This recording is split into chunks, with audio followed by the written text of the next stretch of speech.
وَلُوطًا إِذْ قَالَ لِقَوْمِهِ، اور لوط کو ہم نے پیغمبر بنا کر بھیجا اس حال میں کہ انہوں نے اپنی قوم سے فرمایا أَتَأْتُونَ الْفَاحِشَةَ مَا سَبَقَكُمْ بِهَا مِنْ أَحَدٍ مِّنَ الْعَالَمِينَ، کیا تم ایسی بے حیائی کرتے ہو کہ جو تم سے پہلے آج تک دنیا میں کسی نے نہیں کی. انکم لتأتون الرجال شہوۃ من دون النساء، بے شک تم جاتے ہو مردوں کے پاس شہوت کے لیے عورتوں کو چھوڑ کر. بل انتم قوم مسرفون، بلکہ تم تو حد سے گزر جانے والی قوم ہو.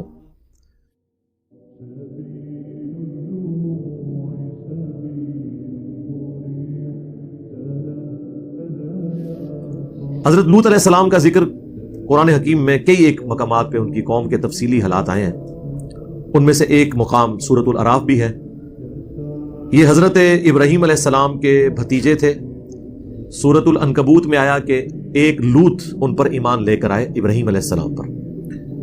اللہ تعالیٰ نے انہیں پیغمبر بنا کر سدوم کی بستی کی طرف بھیجا. یہ آج بھی بستی موجود ہے لیکن تباہ شدہ حال کے اندر.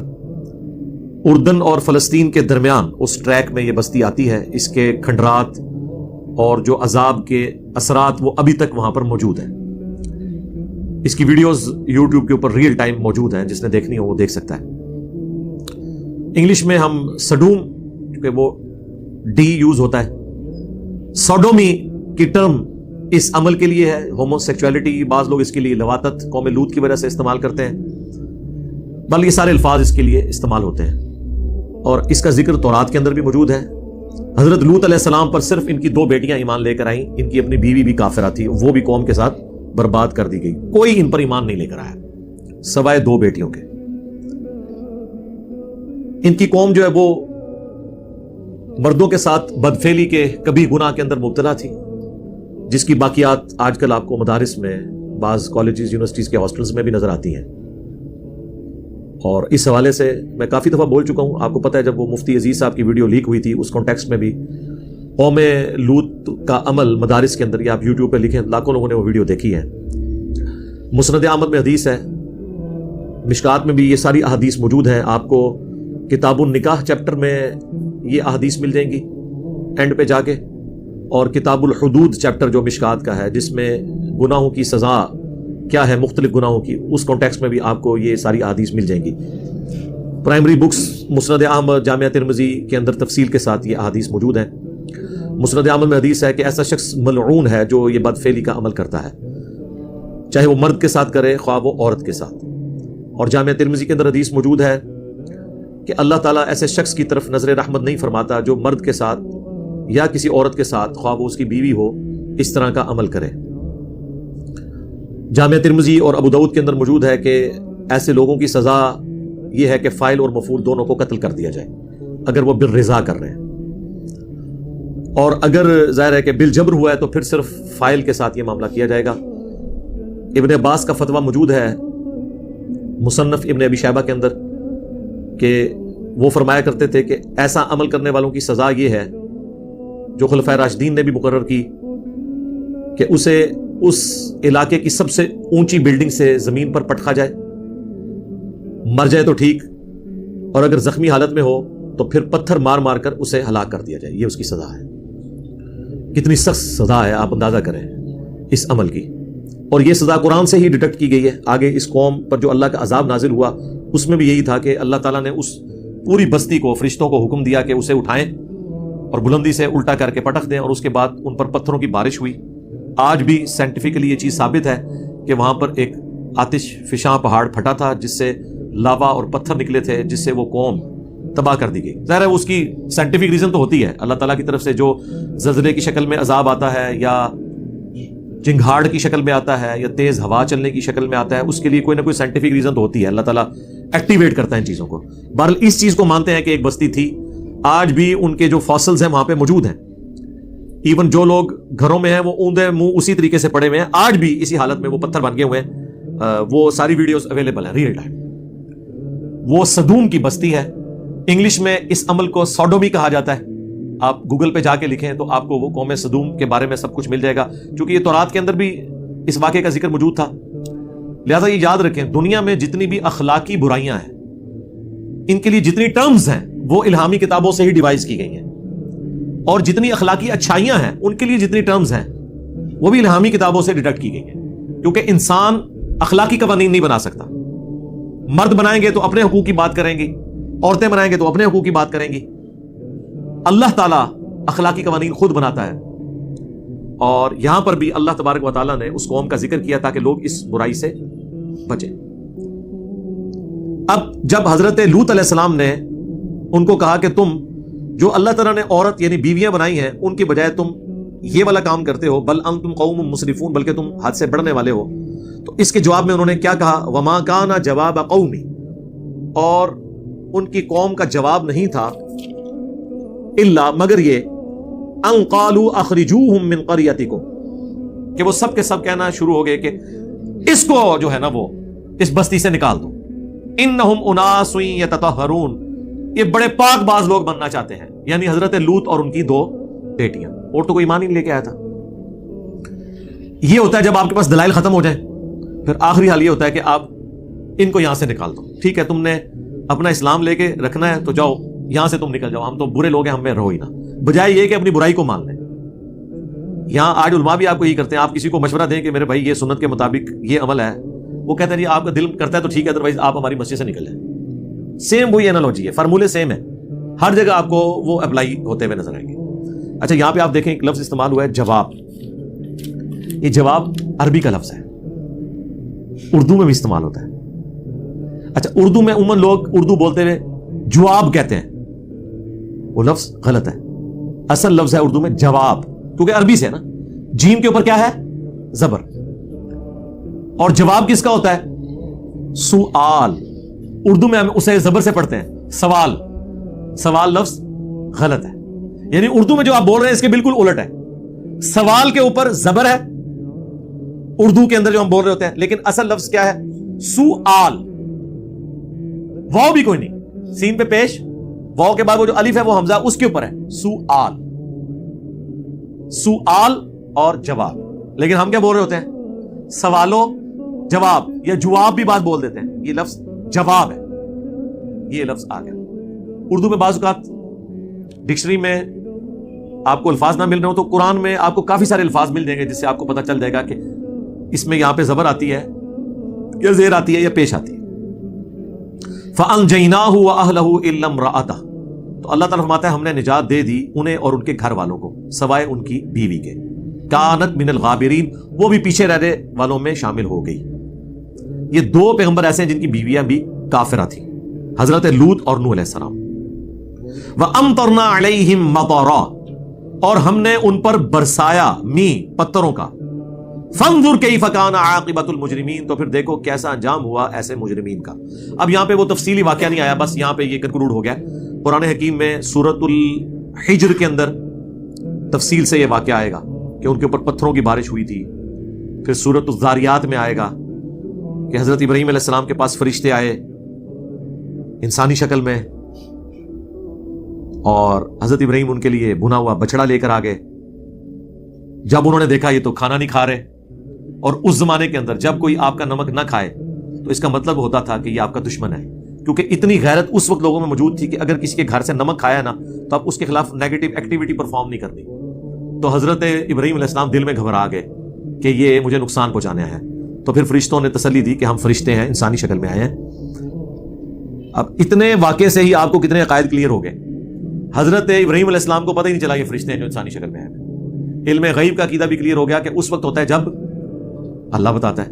اگر ان کو پتا ہوتا تو اتنی تکلیف اٹھاتے ہیں کہ بچڑا پہلے زبر کرتے ہیں, پھر اس کا گوشت کرتے ہیں, پھر پکا کے لے کے آتے. بے فکر ہو کے بیٹھنا تھا. جس طرح ہمیں رمضان میں پتا ہوتا ہے کوئی آ بھی جائے مہمان, پتا چل جاتا ہے روزے سے آیا تو بس بے فکر ہو جاتے ہیں, اور جب پتا چلے افطار سے پہلے ہی جانا ہے پھر تو اور بے فکر ہو جاتے ہیں.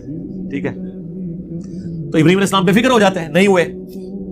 اس کے بعد ابراہیم علیہ السلام کو یہ بھی نہیں پتا چلا کہ یہ جو لڑکے ہیں جو لڑکوں کی شکل میں آئے تھے یہ فرشتے ہیں جو انسانی شکل میں آئے تھے. پھر قرآن میں آیا کہ ابراہیم علیہ السلام ان سے جھگڑنا شروع ہو گئے اس معاملے میں کہ جب انہوں نے یہ بتایا کہ ہمیں اللہ نے بھیجا ہے کہ ہم ایک قوم کو الٹنے کے لیے آئے.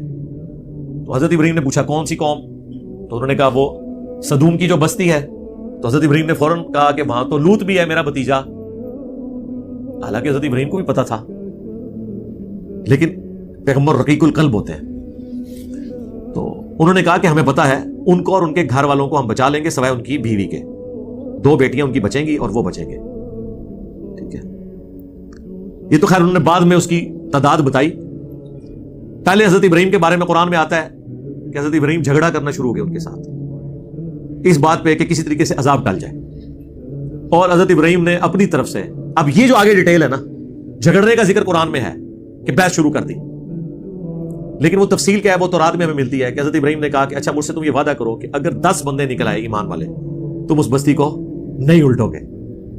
فرشتوں کو تو اللہ نے بتایا ہوا تھا کہ کتنے بندے ہیں، انہوں نے کہا جی لو جی وعدہ. انہوں نے ایویں اپنی یاری نبھائی حضرت ابراہیم نال کہ تسی فرماتے ٹھیک ہے خلیل اللہ ہو تسی تہاڈی گل دا بھرم رکھاں گے، اور وہ بھرم بھی انہوں نے ادھر تک ہی رکھنا تھا جتنی اللہ نے اجازت دی ہوئی تھی، ورنہ اللہ کے حکم کے بغیر تو کمٹمنٹ نہیں کر سکتے تھے. حضرت ابراہیم کو شک پڑ گیا کہ وہ کام جو ہے نا وہ ڈل گیا ہوا ہے. پھر حضرت ابراہیم نے کہا کہ نہیں 10 نہیں 5. انہوں نے کہا ہاں اگر 5 بھی نکل آئے نا تو معافی. حضرت ابراہیم کو کیا پتا تھا کہ 5 بھی نہیں نکلنے. ٹھیک ہے، یہ تو جناب ختم نبوت کی برکت ہے جو یہ امت اتنے بڑے لیول کے اوپر توحید قبول کیے ہوئے ہیں، پیغمبروں کی دعوت کو مانے ہوئے ہیں. یہ نبی اسلام کی ختم نبوت کی برکت ہے. ادروائز انسانی تاریخ نے کبھی ایسا وقت نہیں دیکھا کہ اتنی بڑی تعداد کے اندر موحدین دنیا میں موجود ہوں. ہمیشہ اکثریت گمراہوں کی رہی ہے. یہ تو نبی اسلام کی امت ہے، اور اسی وجہ سے اگلے انبیاء نے رشک کیا ہے. اب مجھے بتائیں اگر لوط علیہ السلام کو یہ پتا چل جائے کہ انجینئر صاحب کے سٹوڈنٹس 20 لاکھ سے زیادہ ہیں جو سبسکرائب کیے ہوئے ہیں، تو ان کے لیے قابل رشک بات ہوگی کہ نہیں؟ تو ہم یہ بتائیں گے کہ ہمارا کمال نہیں ہے، یہ ختم نبوت کی برکت سے یہ امت توحید ہے. یہاں پر کتابیں محفوظ ہیں اور اللہ تعالیٰ کا خاص کرم ہے اس امت کے اوپر. صحیح بخاری میں حدیث ہے بعض انبیاء قیامت کے دن اس حال میں آئیں گے کہ ان کے ساتھ 4 امتی، کسی کے ساتھ 3، کسی کے ساتھ 2، کسی کے ساتھ 1، کسی کے ساتھ 1 بھی نہیں ہوگا جو ایمان لایا ہو. اسی لیے بخاری مسلم میں آتا ہے کہ جب شب معراج نبی علیہ السلام گزر رہے تھے نا 6ٹھے آسمان سے، تو وہاں ان کی ملاقات حضرت موسیٰ اور حضرت ہارون سے ہوئی تھی. ٹھیک ہے، اور جب نبی علیہ السلام وہاں سے گزرے تو انہوں نے رونا شروع کر دیا. جب اللہ تعالیٰ نے حضرت موسیٰ علیہ السلام کو یہ دکھایا کہ یہ امت محمدیہ ہے اتنی کثرت تعداد میں جو جنت میں جائے گی، تو ظاہر ہے وہ ایک پروفیشنل جیلسی کہہ لیں جس کو ہم رشک کہتے ہیں، حسد تو نہیں کہہ سکتے ظاہر ہے. اور بخاری مسلم کے الفاظ ہیں کہ حضرت موسیٰ علیہ السلام نے کہا کہ یہ لڑکا میرے بعد آیا اور اس کے ماننے والے مجھ سے بھی زیادہ جنت میں جانے والے. یہ نبی علیہ السلام کو اللہ تعالیٰ نے ایک پروٹوکول دیا ہے. بخاری مسلم کی حدیث ہے کہ جنتیوں کا نصف میری امت سے ہے، آدھے جنتی میری امت کے ہیں. ابن ماجہ اور ترمذی میں حدیث ہے کہ جنتیوں کی 120 میں سے 80 صفیں میری امت سے ہیں. اتنی کثرت سے یہ امت جائے گی. لیکن ایز کمپیئر ٹو اگلوں کے اگر آپ امت کے اندر تعداد دیکھیں تو پھر تو آٹے میں نمک ہی ہے سرکار. نہ سمجھے ہوگا کہ سارے ہوتے بیٹھے ہوں گے، ایڈا بھی سوگا معاملہ نہیں ہے. 8 بھی 7 ارب سے زیادہ انسانوں میں سے 5 ارب تو پکے کافر اور مشرک ہیں. جو 1.5 ارب مسلمان ہیں ان میں بھی آپ دیکھ لیں ہر فرقہ جب اپنے آپ کو جنتی ڈکلیئر کرتا ہے تو باقی کے 1.25 ارب مسلمان تو ہر فرقہ فارغ کرتا ہے. لیکن بہرحال اگلے انبیاء کی نسبت یہ تعداد بہت زیادہ ہے. اب ابراہیم علیہ السلام کو کیا پتا تھا کہ 2 بیٹیاں ہوں گی حضرت لوط علیہ السلام کی اور ایک ان کی خود اپنی ہستی، اس کو اللہ تعالیٰ نجات دے گا. 3 بندے صرف، بیوی بھی ان کی ہلاک. پھر وہ نوجوانوں کی شکل میں قرآن پاک میں پوری تفصیل آتی ہے. اب وہ جب نوجوان حضرت لوط علیہ السلام کے مہمان بن کے آئے تو لوط علیہ السلام کو بھی علم غیب نہیں تھا جب تک اللہ نہ بتائے. وہ مہمان بن کے گئے، اللہ تعالیٰ نے سنت اڈاپٹ کی ہے نا، وہ قرآن میں پوری تفصیل آئی ہے. پھر اس کی مہمان کی شکل میں گئے تو حضرت لوط علیہ السلام نے انہیں گیسٹ کے طور پہ رکھا کہ دوسرے علاقے سے لوگ یہاں پہ کوئی وزٹ کرنے آئے. اس جگہ پہ لوگ ٹوریزم بہت زیادہ تھی، لوگ دوسرے ملکوں سے سیر و سیاحت کے لیے آیا کرتے تھے. تو قرآن میں ذکر ہے کہ جب وہ نوجوان لڑکوں کی شکل میں فرشتے آئے تو حضرت لوط علیہ السلام بڑے غمگین ہوئے کہ کاش آج میرے پاس کوئی ایسا قلعہ، کوئی ایسی جگہ ہوتی کہ میں اپنے ان مہمانوں کو بچا سکتا اپنی قوم کے شر سے. کیونکہ انہیں ڈر پڑ گیا کہ اگر وہ اتنے لڑکوں کو دیکھیں گے تو وہ تو اپنی حاجت پوری کرنے کے لیے یہاں آ جائیں گے. اور وہی ہوا، قرآن میں آیا کہ وہ سارے کے سارے جمع ہو گئے، آ گئے. تو حضرت لوط علیہ السلام نے بڑے لجاجت کے انداز میں انہیں سمجھایا مجھے میرے مہمانوں کے سامنے بے عزت نہ کرو. کاش کوئی مضبوط قلعہ ہوتا میں اس کی پناہ لے لیتا، یا کاش شیخ عبد القادر جیلانی ہوتے ایک نگاہ مار کے ہلاک کر دیتے. پیغمبر تو یہی کہتے ہیں کہ کاش کوئی قلعہ ہوتا میں اپنے مہمان بچا لیتا. تو اس سے آپ کو اندازہ ہو جانا چاہیے کہ بابت شاہی کوئی نہیں, یہ بابوں کی طرف سب جھوٹی کہانیاں منسوب ہے. پیغمبروں کو کوئی ایسی چیز نہیں ملی ہوئی تھی جو یہ نگاہ مار کے تو یہ کر دیں وہ کر دیں. تو حتیٰ کہ حضرت لوط علیہ السلام نے کہا کہ کسی کو زیادہ مسئلہ ہے تو یہ میری بیٹیاں ہیں, ان کے ساتھ شادی کر لو کسی نے کرنی ہے. انہوں نے کہا کہ یہ ہمیں مشورے اپنے پاس رکھو, تمہیں پتہ ہے ہم کس کام کے لیے آئے ہیں. اس وقت پھر فرشتوں نے آپ دیکھا نا کہ حضرت لوط علیہ السلام جو ہے وہ ان کا وہ تھریش ہولڈ پوائنٹ کراس کر گیا, ظاہر پریشانی ٹینشن. انہوں نے کہا آپ گھبرائیں نا, ہم اللہ کے فرشتے ہیں, یہ ہمیں کیا نقصان پہنچائیں گے, ان کو الٹنے کے لیے ہم آئے ہوئے ہیں. بس رات کے آخری پہر آپ نے اپنے گھر والوں کو اپنے ساتھ لے کے نکل پڑنا ہے, اور آپ کی بیوی جو ہے نا وہ آپ کی اس قوم کے ساتھ شمار کی جائے گی.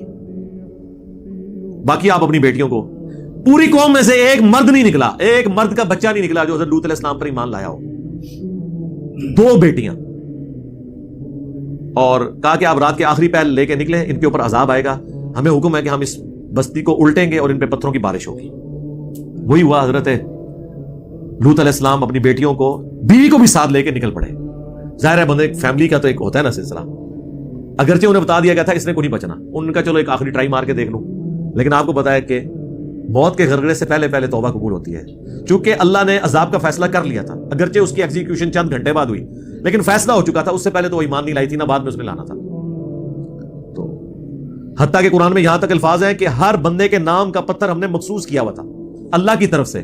جی طے تھا کہ یہ والا پتھر اس بندے کے نام کا ہے, وہ اسی کو آگے لگتا تھا جب وہ آتش فشاں پھٹا, جو پتھروں کی بارش ہوئی. اللہم احسن عاقبتنا فی الامور کلیہا واجرنا من خزی الدنیا وعذاب الاخرہ, آمین. تو بہرحال وہ لے کے نکلے. یہاں تک تو قرآن میں آیا. تو رات میں یہ ہے کہ جب وہ جا رہے تھے, بیوی بھی ساتھ تھی. قرآن میں یہ الفاظ آئے کہ پیچھے مڑ کے نہیں دیکھنا. یہ آپ نے اکثر اپنی سٹوریوں میں سنا ہوگا, پیچھے جو مڑ کے دیکھے گا پتھر بن جائے گا. یہ قرآن سے ہی انہوں نے اخذ کیا ہوا ہے. فرشتوں نے کہا تھا کہ آپ کو جب چیخوں کی آواز آئے نا, آپ کی قوم کے اوپر عذاب آ رہا ہو, تو آپ نے مڑ کے نہیں دیکھنا. یہ نہ ہو کہ پیغمبر ہے تو دل پسیج جائے, مڑ کے نہیں دیکھنا, کیونکہ وہ عذاب نازل ہو رہا ہے اور عذاب والا مقام ہے. آپ نے سیدھا آگے جانا ہے جب تک کہ آپ کو وہ جگہ نہ بتا دی جائے جہاں آپ کا پڑاؤ ہونا ہے. تو رات میں پھر یہ ملتا ہے کہ ان کی جو بیوی تھی نا, جب اس نے چیخو پکار سنی تو ظاہر ہے اس کی ہمدردیاں اپنے خاوند کے ساتھ تو نہیں تھی. اس نے مڑ کے دیکھا, ہائے میری قوم. بس جب مڑ کے دیکھا تو اس کے حصے کا پتھر اسے لگا, اور وہ پیغمبر کے ساتھ ہوتے ہوئے بھی ماری گئی, کیونکہ اس کے اعمال اور عقائد پیغمبروں والے نہیں تھے. آپ بے شک کہتے رہے کہ جو کچھ بھی ہے تیرے محبوب کی امت سے ہیں. وہ کہتی رہی کہ جو کچھ بھی ہوں تیرے محبوب کی بیوی ہوں. اس وقت تو محبوب لوط علیہ السلام ہی تھے نا, لیکن اس کی چیخو پکار کوئی کام نہیں آئی, مار دی گئی. 2 بیٹیاں لوط علیہ السلام کی جو آپ پہ ایمان لائی تھی وہ بچا لی گئی, اور وہ پوری کی پوری قوم ہلاک ہوئی. سدوم کی بستی بحر مردار کے کنارے, ڈیڈ سی کے کنارے, آج بھی ان کے اثرات موجود ہیں. اسی طریقے سے وہ گھٹنوں کے بل گرے ہوئے ہیں اور اوندے منہ پڑے ہوئے ہیں. ان کی شکلیں بھی ایسی بنی ہوئی ہیں جیسے کوئی ایک ابرپٹ کسی کے اوپر عذاب آتا ہے. پتھروں کی بارش جو ہوئی اس کے نشانات پتھر وہاں پہ موجود ہیں. سائنٹیفکلی تو یہ کہا جاتا ہے کہ کوئی آتش فشاں یہاں پھٹا تھا اور اس سے پتھر نکلے اور اس سے یہ قوم ہلاک ہو گئی. لیکن آتش فشاں نے کب پھٹنا ہے سرکار یہ تو آج بھی نہیں پتا ہوتا. صرف یہ کہتے ہیں کہ یہ لیونگ والکینو ہے, کسی بھی وقت پھٹ سکتا ہے. پر وہ اللہ نے تو طے کیا ہوا تھا کہ کس وقت اس کو پھاڑنا ہے اور کس طریقے سے سزا دینی ہے. یہی سزا پھر اسٹیبلش ہوئی خلفائے راشدین کے ہاں. جو کوئی برا عمل کرے تو وہ اسی کو امپلیمنٹ کرتے تھے, جو مصنف ابن ابی شیبہ میں صحیح سند کے ساتھ ہے. مشکات میں بھی کتاب الحدود چیپٹر میں مل جائے گا کہ بلندی سے گرایا جائے, کیونکہ اس بستی کو بھی اٹھایا گیا تھا, پھر الٹا گیا تھا, اور پھر پتھروں کی بارش سے ان کو نست و نبود کر دیا گیا تھا. یہ عذاب ان پر اللہ تعالیٰ کی طرف سے آیا. میں نے تفصیلی گفتگو اس لیے کر دی تاکہ جو اسکیٹرڈ فارم میں مختلف آیات قرآن حکیم میں مختلف جگہ موجود ہیں, اب جب دوبارہ یہ ذکر آئے گا تو آلریڈی یہ قرآن کلاس کے اندر میں نے کراس ریفرنس کے طور پہ ساری وہ آیات ڈسکس کر لی ہیں. بعض جگہ ذرا تھوڑا ذکر ہوتا ہے, بعض جگہ زیادہ ہوا ہوتا ہے. کچھ حصہ تورات میں مل جاتا ہے, کچھ قرآن میں, کچھ احادیث کی کتابوں میں.